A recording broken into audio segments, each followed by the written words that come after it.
Manosa TV.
তোমার চক্ষুটা কিন্তু রক্ত ঝরছে, কি হয়েছে?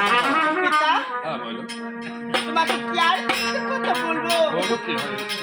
গো পিতা, আমার মাথায় কুমুটলি থেকে বের করে করেছে আমার একটা চক্ষু অন্ধ করে দিয়েছে। পার্বতী তোমার একটি চোখ অন্ধ করে দিয়েছে। হ্যাঁ,